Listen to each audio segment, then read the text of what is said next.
প্রকৃত জ্যোতিষ আলোচনায় আমি বিশ্বজিৎ রয়েছি আপনাদের সাথে।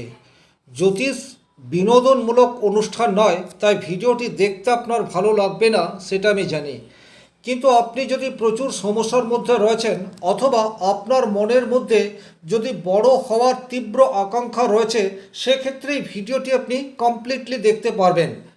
আর ভিডিওটি যদি আপনি কমপ্লিট দেখতে পারেন, সেক্ষেত্রে কিন্তু অবশ্যই জ্যোতিষের যেটা উদ্দেশ্য বা এই চ্যানেলের যেটা উদ্দেশ্য, আপনাদের ভবিষ্যৎ পরিকল্পনাকে কিভাবে আপনারা সুগম করতে পারেন, এই বিষয়টি স্টেপ বাই স্টেপ আমি এই চ্যানেলের মাধ্যমে আপলোড করেই থাকি।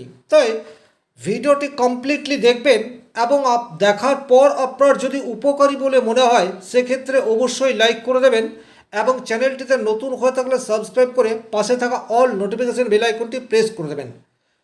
চলে আসছি মূল আলোচনায়। আজ আমরা আলোচনা করব চতুর্থ ভাব বা ফোর্থ হাউস। এর আগে লগ্ন ভাব, দ্বিতীয় ভাব, তৃতীয় ভাব নিয়ে আলোচনা করেছি। পরিষ্কার উদাহরণ কুণ্ডলীর সাথে বিষয়টি বোঝার চেষ্টা করব। আপনারা মনোযোগ সহকারে দেখলে খুব সহজেই নিজের জন্ম কুণ্ডলীর সাথে ম্যাচ করিয়ে দেখে নিতে পারবেন, সেটি আমার একমাত্র উদ্দেশ্য। তাহলে এই ভিডিওটিতে কি কি জানবো? নাম্বার 1, চতুর্থ ভাব কোনটি, চতুর্থ ভাব কীরূপ অবস্থায় রয়েছে এবং চতুর্থ ভাব থেকে সাধারণত কিসের বিচার করা হয়ে থাকে, এই বিষয়গুলি এই ভিডিওতে কমপ্লিট অ্যানালাইসিস করার চেষ্টা করব। আপনারা কমপ্লিটলি দেখার সাথে সাথে নিজের জন্মকুণ্ডলীর সাথে প্রয়োগ করে দেখবেন। চলে আসছি মূল আলোচনায়। চতুর্থ ভাব হচ্ছে লগ্নের ডান দিকের ভাবটি, অর্থাৎ এখানে আপনারা দেখতে পাচ্ছেন তুলা রাশিতে লগ্ন বলে লেখা রয়েছে, সুতরাং এই জাতকের লগ্ন হচ্ছে তুলা। তাহলে এর ডান দিকের 4 নম্বর ঘরটি হচ্ছে চতুর্থ রাশি বা চতুর্থ ভাব। 1, 2, 3, 4। তাহলে মকর রাশি হচ্ছে এই জাতকের চতুর্থ ভাব। আর ভাবের মধ্যেই লুকিয়ে থাকে সমস্ত প্রশ্ন।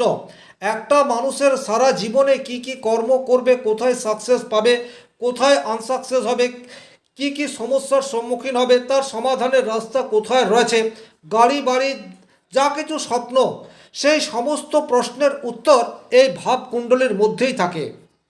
তাহলে চতুর্থ ভাব কীরূপ অবস্থায় রয়েছে এটি বুঝবো আমরা এই 3টি প্যারামিটারকে সামনে রেখে। কি কি? ভাবে অবস্থিত গ্রহ, ভাবে দৃষ্ট গ্রহ এবং ভাবপতি গ্রহ। তাহলে খুব সুন্দরভাবে আপনারা দেখতে পাচ্ছেন এখানে চতুর্থ ভাবে চন্দ্র অবস্থান করে রয়েছে। চতুর্থ ভাবকে কোন গ্রহ দেখছে? চতুর্থ ভাবে একমাত্র গ্রহ শুক্রের সপ্তম দৃষ্টি রয়েছে। চতুর্থ ভাবপতি গ্রহ মকর রাশির অধিপতি গ্রহ। মকর রাশির অধিপতি গ্রহ হচ্ছে শনিদেব, যে ভাবের দ্বিতীয় অবস্থান করে রয়েছে। তাহলে এইরূপ পরিস্থিতিতে চতুর্থ ভাবটি সবল না দুর্বল, এটি সবচেয়ে প্রথমে আমরা জানব। তারপরে জানব চতুর্থ ভাব থেকে যে বিষয়গুলির বিচার হয়, অর্থাৎ গৃহসুখ, স্থায়িত্ব, মাতৃসুখ, শিক্ষা, বক্ষ, এই সমস্ত জায়গায় এই জাতক শুভ ফল পাবে নাকি অশুভ ফল পাবে, আপনি আপনার মতো করে ম্যাচ করিয়ে দেখে নেবেন। তাহলে সবচেয়ে প্রথমেই দেখব এখানে চন্দ্র রয়েছে, এটি কি চন্দ্রের জন্য অনুকূল? দেখুন, এটি হচ্ছে শনির রাশি, অর্থাৎ মকর রাশির অধিপতি গ্রহ হচ্ছে শনিদেব। তাহলে শনির রাশিতে চন্দ্র কিন্তু খুব একটা অনুকূল নয়, সুতরাং বলা যেতেই পারে এখানে চন্দ্র উপস্থিত রয়েছে, চন্দ্রের এটি উপযুক্ত জায়গা বা অনুকূল জায়গা নয়। তাহলে চন্দ্র এখানে শুভ ফল অধিক মাত্রায় দিতে পারবে না, বরং কিছুটা হলেও অশুভ ফল প্রদান করবে। এবারে দেখুন, শুক্র এখানে চন্দ্রকে দেখছে। তাহলে শুক্র হচ্ছে লগ্নপতি। লগ্নপতি শুক্র চন্দ্রকে দেখছে এবং এই শুক্র চন্দ্রের ঘরে অবস্থান করে রয়েছে। তাহলে এখানে শুক্রের দৃষ্টি চন্দ্রের উপর পড়ায় চন্দ্রের অশুভত্ব অনেকাংশে হ্রাস হবে, অর্থাৎ চন্দ্র এখানে কিছুটা হলেও শুভ ফল প্রদান করতে পারবে শুক্র দৃষ্টি দেওয়ার জন্য। এবারে আমরা কি কি দেখব, যে বিষয়গুলি এখান থেকে বিচার করা হয় তার সুপ্রভাব নাকি কুপ্রভাব এই জাতকের মধ্যে পড়বে। দেখুন, প্রথমেই যদি দেখি তাহলে গৃহ সুখ বা বাড়ি এই বিষয়টির বিচার 4th হাউস থেকে হয়। তাহলে এখানে চন্দ্র উপস্থিত রয়েছে। চন্দ্র হচ্ছে জলরাশির অধিপতি এবং মকর রাশি স্থির পিতৃতত্ত্বের রাশি। তাহলে এটি বলা যেতেই পারে যে বাড়িটা একটু স্যাঁতস্যাঁতে জায়গায় হওয়ার সম্ভাবনা সেটি ইন্ডিকেট করছে, অথবা কোনো পুষ্করিণী, পুকুর বা নিচু জলাশয় এইরূপ জায়গায় বাড়ি হওয়ার সম্ভাবনা এই বিষয়টি কিন্তু ইন্ডিকেট করছে। দ্বিতীয় আমরা কি দেখব? দ্বিতীয় যে বিষয়টি এখানে দেখব সেটি হচ্ছে বাড়িটি কোনো পুরাতন বা জীর্ণ বাড়ি হওয়ার সম্ভাবনা সেটিও ইন্ডিকেট করছে, বা বাড়িতে কোনো প্রাচীন চিন্তাধারা, ধ্যান ধারণা এই বিষয়টিও থাকতে পারে। অর্থাৎ কোনো একটি কুসংস্কার সেটিও কিন্তু বাড়িতে থাকতে পারে। কেন এই কথাটি বলছি? কারণ এই রাশিটি হচ্ছে শনির রাশি এবং শনি দ্বিতীয় রয়েছে, অর্থাৎ রাশির দ্বিতীয় রয়েছে। অর্থাৎ যদি আপনি শনির অবস্থান থেকে দেখেন তাহলে সেই সাপেক্ষে দ্বাদশে রয়েছে। সুতরাং এখানে বাড়ির মধ্যে কিছু প্রবলেম, পুরনো ধ্যান ধারণা, পুরনো স্মৃতি, জলাশয় বা বাড়িতে কোনো সমস্যা এই বিষয়টি কিন্তু থাকলেও থাকতে পারে। দ্বিতীয় কি বিষয়টি দেখব স্থায়িত্ব। অর্থাৎ আমরা প্রত্যেকে একটা জায়গাতে স্থিত হয়ে থাকতে চাই।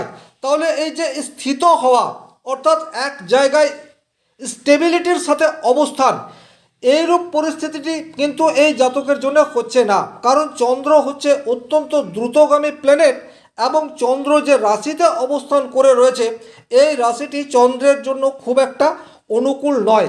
যদিও শুক্রের দৃষ্টি রয়েছে, কিন্তু তা সত্ত্বেও স্থায়িত্বের কিছু অভাব এই বিষয়টি কিন্তু এখানে দেখতে পাওয়া যায়। মাতৃসুখ এই জায়গাটি কিন্তু জাতক 100% পাবে। কেন পাবে? মাতৃত্বের কারক গ্রহ হচ্ছে চন্দ্র।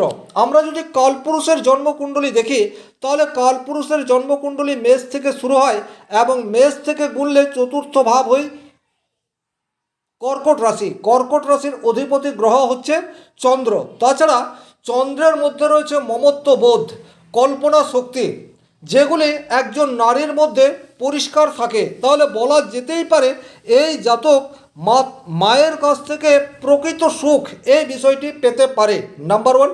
নাম্বার 2, মায়ের কাছ থেকে স্থাবর অস্থাবর সম্পত্তি এই বিষয়টিও কিন্তু এই জাতক লাভ করতে পারে। অর্থাৎ বিভিন্ন দিক দিয়ে মায়ের থেকে উপকার পাওয়ার সম্ভাবনা সেটি কিন্তু এই জাতকের ক্ষেত্রে ঘটবে। জাতকের শিক্ষা চতুর্থ ভাব থেকে মোটামুটি হায়ার সেকেন্ডারি এই পর্যন্ত পড়াশোনার বিচার করা হয়ে থাকে। অর্থাৎ 12 ক্লাস পর্যন্ত যে পড়াশোনা তার বিচার কিন্তু আমরা চতুর্থ ভাব থেকে করব। তাহলে এই সময় মায়ের বিশেষ করে সান্নিধ্য লাভ এই বিষয়টি কিন্তু এই জাতকের ক্ষেত্রে ঘটবে। এবং এটা নিশ্চিত যতদিন মায়ের সান্নিধ্যে এই জাতক পড়াশোনা করবে ততদিন কিন্তু এই জাতকের এডুকেশন সেটি যথেষ্টই মজবুতির সাথে হতে থাকবে, এ বিষয়েও কিন্তু কোনো ডাউট নেই। এরপর চতুর্থ ভাবেরই বিষয় হচ্ছে শরীরের মধ্যে বক্ষ। তাহলে অর্থাৎ হার্ট, এখানে হার্ট রিলেটেড কোনো প্রবলেম, হার্টে জল জমে যাওয়া অথবা ফুসফুসে কোনো প্রবলেম এই বিষয়টি কিন্তু চলে আসতে পারে। কারণ এই রাশিটি চন্দ্রের জন্য অনুকূল রাশি নয়। তাহলে এইরূপ পরিস্থিতিতে জাতকের কি করা দরকার? অবশ্যম্ভাবী এখানে শনিদেব অত্যন্ত পাওয়ারফুল অবস্থায় রয়েছে। শনিদেবকে তুষ্ট করা এবং একই রকমভাবে শুক্রকে তুষ্ট করার চেষ্টা সেটি জাতককে কন্টিনিউ করতে হবে। সেক্ষেত্রে কিন্তু 4th হাউস এখানে কিছুটা নেগেটিভ হলেও যদি লগ্নপতিকে শক্তিশালী করা যায় সেক্ষেত্রে এর কুপ্রভাব অনেকাংশে হ্রাস পাবে। যদি ভিডিওটি আপনার উপকারী বলে মনে হয় সেক্ষেত্রে লাইক করে দেবেন। যদি কোনো প্রশ্ন বা সংশয় থাকে কমেন্ট বক্সে লিখে জানাতে পারেন। পরবর্তী ভিডিওতে আলোচনা করব 5th হাউস বা পঞ্চম ভাব নিয়ে। ততক্ষণ পর্যন্ত প্রত্যেকে ভালো থাকুন, সুস্থ থাকুন। ধন্যবাদ।